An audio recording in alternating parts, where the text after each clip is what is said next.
بسم الله الرحمن الرحيم.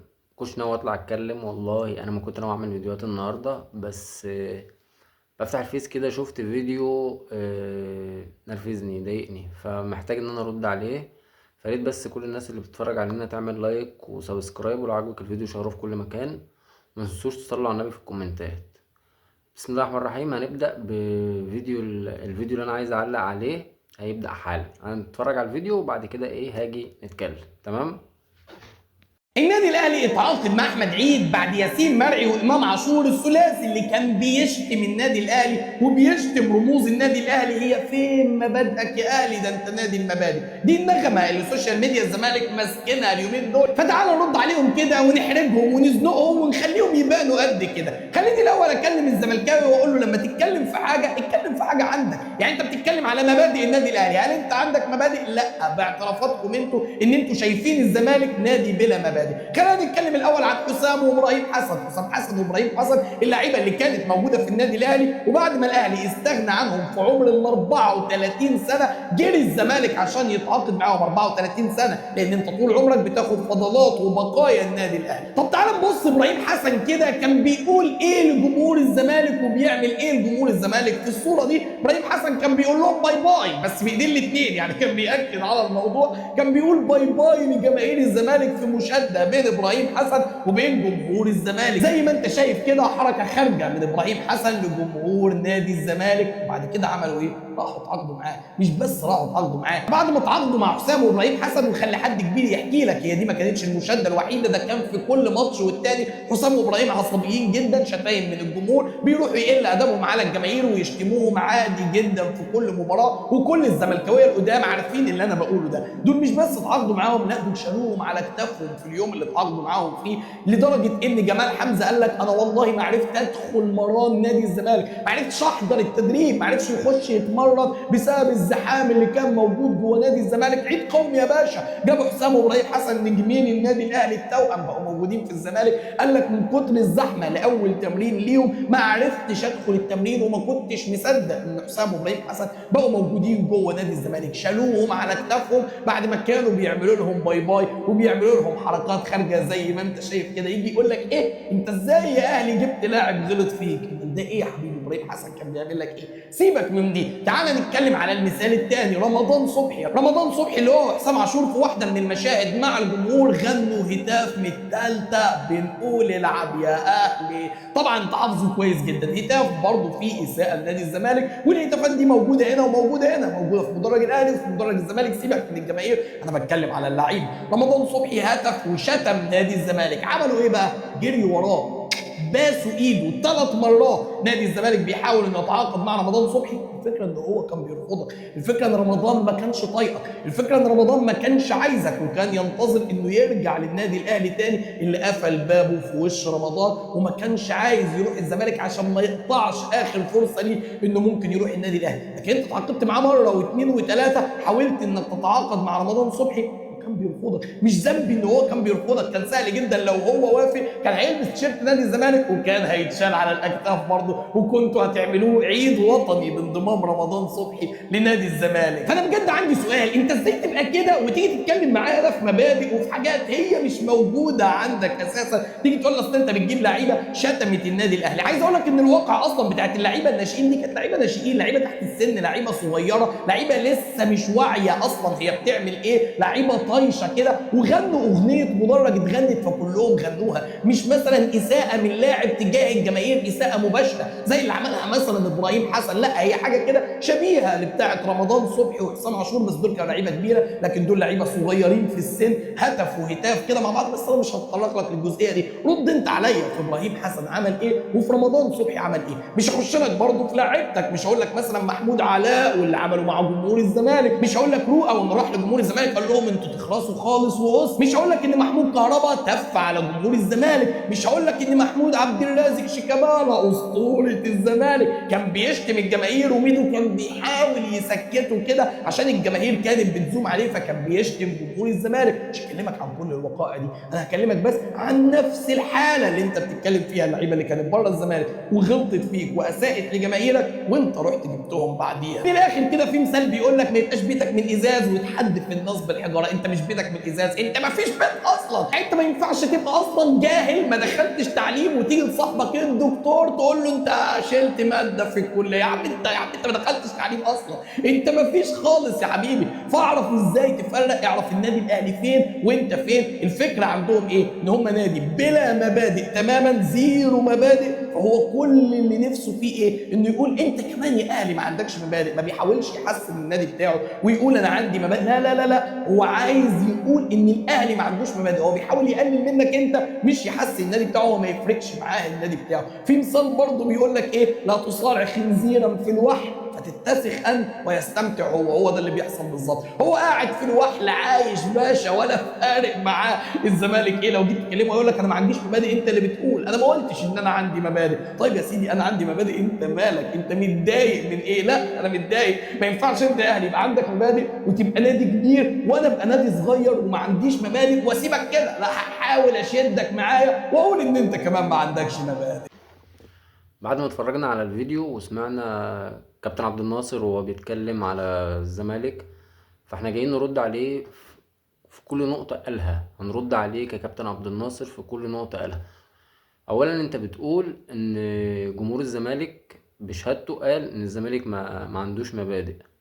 هو انا ما شفتهاش، انا ما شفتش واحد زملكاوي طلع قال والله احنا نادي الزمالك يا جماعه احنا ما عندناش مبادئ. ما شفتش حد طلع قال كده. بس هنفترض ان هم قالوا كده. مبدئيا المبادئ دي ما بتبقاش للانشاءات، يعني مفيش مبنى، مفيش حيطه عندها مبدأ. مفيش مفيش منشأة عندها، يعني مفيش حاجة اسمها المستشفى دي عندها مبدأ، مفيش حاجة اسمها الجامعة دي مبادئها كذا. المبادئ بتبقى عند الأشخاص. فالمبادئ بتبقى عند الأشخاص اللي ماسكة الأندية أو ماسكة الإدارات بتاعة الأندية دي. فالزمالك طول عمره معروف إن هو نادي قيم ومبادئ، وده السلوجان بتاع الزمالك على فكرة. تمام. فنرد بقى على اللي انت قلته واحدة واحدة. اولا انت قلت اول حاجه قلت ان احنا ما عندناش مبادئ، وانا رديت عليك قلت لك لا ما فيش الكلام دوت، بالعكس احنا عندنا مبادئ ومعترفين بيها. احنا بس بنتكلم على مبادئ الاهلي لان هو ما بتطبقش. يعني الاهلي بيقول انا نادي المبادئ، انا ما فيش حد يشتم النادي الاهلي وينضم، في سبيل ان في 3 كانوا بيغنوا الاغنيه الشهيره بتاعت عيله صالح. هم موجودين دلوقتي امام عاشور وياسين مرعي واحمد عيد. بلاش دي. كابتن عبد الناصر بيقول ان الزمالك جري ورا حسام وابراهيم حسن علشان يمضي معاهم وبتاع وشالوهم على وشالوهم على الاعناق، وكان عيد قومي ومش عارف ايه. والزمالك طول عمره بيلم فضلات الاهلي. هنرد على النقطه دي في حاجتين. اولا الزمالك جري ورا ابراهيم حسن وحسام حسن، ما حصلش. الزمالك حسام حسن وابراهيم حسن راحوا عرضوا نفسهم على الزمالك لما الاهلي استغنى عنهم. وانا كنادي لما الاقي لعيب بقيمه حسام حسن وابراهيم حسن جاي لي مجانا وجاي لي فري وما جابوش، يبقى انا عندي مشكله، يبقى انا عبيط. احنا ما بنلومش على اداره الاهلي في ان هي بتتعاقد مع لعيبه زي امام عاشور وزي زيزو وزي. انت لو عندك فرصه ان انت تجيب لعيب انت شايف ان هو مؤثر ولاعيب كويس وكواليتي عالي وما جبتوش، يبقى انت عندك مشكله. دي اول حاجه. تاني حاجه ان الزمالك بيلم فضلات الاهلي. انا مش عارف انت بتتكلم كده ازاي بامانه يا كابتن عبد الناصر. يعني الزمالك فعلا بيلم فضلات الاهلي. هتسال طارق السعيد، لا ده طارق السعيد ده جاي من عندنا انتوا اللي خدتوه. طب ما تسال محمد صديق، لا ده محمد صديق ده صاحب ده بتاع. طب معتز، ده معتز انه رخر بتاعنا.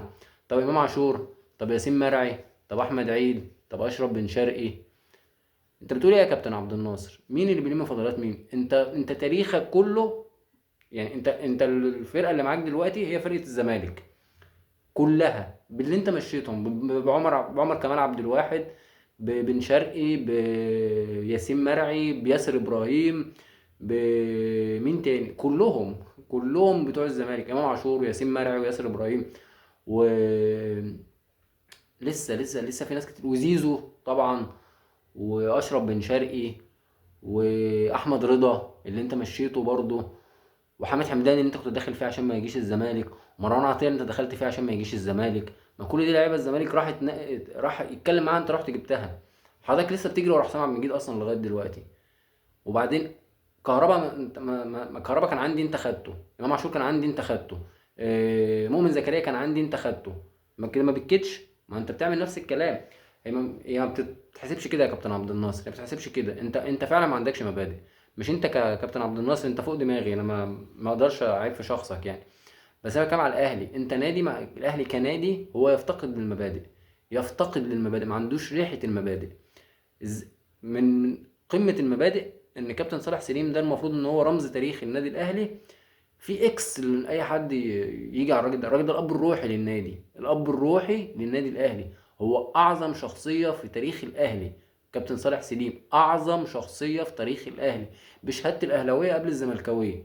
فلما يجي لعيب زي امام عاشور ولا زي ياسين مرعي ولا زي احمد عيدي ويشتمه، فانت تدخل. وبعدين احنا شلنا ابراهيم حسن يا كابتن عبد الناصر، انت اللي مطلع على امام عاشور اصلا ان هو سوبرمان الكره المصريه، سوبرمان الكره المصريه. مع ان ده مش حقيقي، امام عاشور لعيب كواليتي عالي بس مش سوبرمان يعني. بس احنا بنشيل اللعيبه على الاعناق. المهم جيت قلت ان حاجه تانية برضو قالها في وسط الكلام، وفي حاجه هنعلق عليها في الاخر. يا ريت بس اللي يفضلوا لاخر الفيديو ايه يقولوا لي رايهم في النقطه دي بالظبط، هي هتبقى اخر نقطه نتكلم فيها.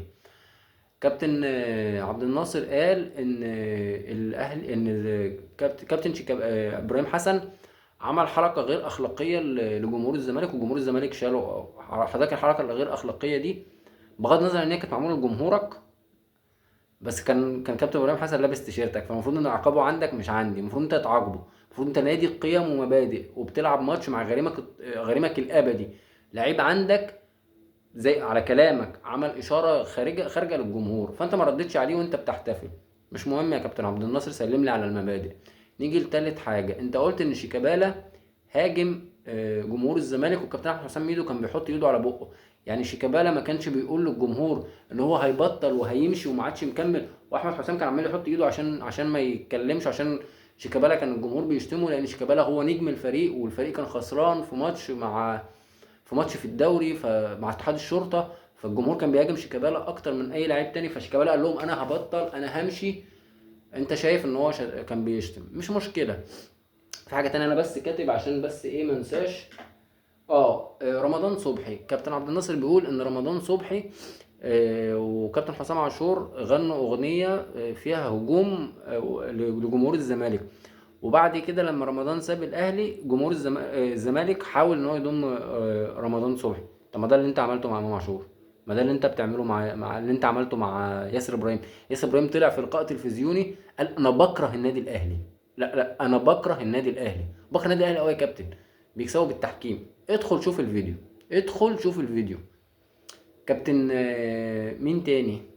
انت عملت كده مع ياسين مرعي، عملت كده مع احمد عيد، عملت كده مع امام عاشور، الثلاثه اللي كانوا بيشتموا الاهلي في الاوضه. لسه سيف جعفر يا كابتن خطيب هو كان معاهم على فكره، يا رب تاخده. حاجه تانية كان برضو بيقولها، ايه هي يا ربي؟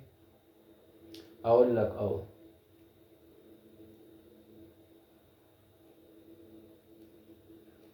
اخر حاجه هنرد عليها حضرتك كابتن عبد الناصر، انت بتقول اللي بيته من ازاز ما يحدفش الناس بالطوب، والزمالك اصلا ما عندوش بيت. الزمالك عامل زي طالب جاهل. انت قلت كده بالنص، الزمالك عامل زي طالب جاهل وبيعاير صاحبه اللي في طب ان هو شال ماده. اولا يا كابتن عبد الناصر، الزمالك مش طالب جاهل وحضرتك مش طالب في طب. تاني حاجه، الزمالك عمره في حياته ما لام على الاهلي ان هو خد لعيب. اللوم بيجي من الجمهور، ومش اللوم اللي بيجي من الجمهور هو انك ما عندكش مبادئ. انت بتقول حاجه وبتعمل عكسها، مش بنلومك، انت حقك ان انت تاخد لعيب بدل انت عندك امكانيه. اخر حاجه كابتن عبد الناصر قالها، ودي انا مش عارف هتفوت ازاي وهتعدي ازاي وازاي مش هيبقى فيها وقفه. كابتن عبد الناصر قال لا تصارع خنزير في الوحل حتى لا تتسخ انت ويستمتع هو. يعني حضرتك يا كابتن عبد الناصر بتشبه جمهور الزمالك المسلم المصري بخنازير؟ لا، قمة الروح الرياضية يا كابتن عبد الناصر، وقمة القيم والأخلاق والمبادئ. عامة هو ده تمامك. ده انت بقى اللي انسان جاهل، لان انت ما تعرفش تاريخ الزمالك. اعرفك انا بقى تاريخ الزمالك. كابتن عبد الناصر، انت تاريخك من اول رضا عبد العال انت بتسرق اللعيبه من الزمالك، انت اللي فضيت الاسماعيلي، انت اللي حاليا بتفضي الزمالك، انت اللي بتعمل كده. ولما جه بيراميدز عمل معاك نفس اللي انت كنت بتعمله مع الانديه التانيه، قعدت تقول لا طب ازاي بيراميدز بيخش يبوظ الكوره، بيراميدز بيبوظ الكوره في مصر. انا مش بدافع عن بيراميدز لان ما يهمنيش بيراميدز بجنيه، مش جاي ادافع عن بيراميدز، ما يهمنيش بيراميدز ب 2 جنيه. انا يهمني الزمالك، واي حد هيتطاول على الزمالك هيلاقيني انا قبل اي حد واقف قدامه. فيا كابتن عبد الناصر، نقي كلامك وشوف انت بتقول ايه، لان الزمالك مش نادي عمره يوم ولا اتنين ولا 30 40 سنة زي حضرتك. الزمالك اكبر منك ومن تاريخك ومن امكانياتك ومن قدراتك ومن معينك تجيب. الزمالك اكبر من 100,000 مرة منك ومن اي حد يعرفك او انت تعرفه. الزمالك مش نادي بنشجعه، الزمالك وطن. الزمالك وطن والوطن لا يخان. هسيبكم بقى تردوا عليا في الكومنتات، ويا ريت يعني كلنا نوجه كلمة لكابتن عبد الناصر ونقول له مين هو الجاهل ومين هو الخنزير. السلام عليكم.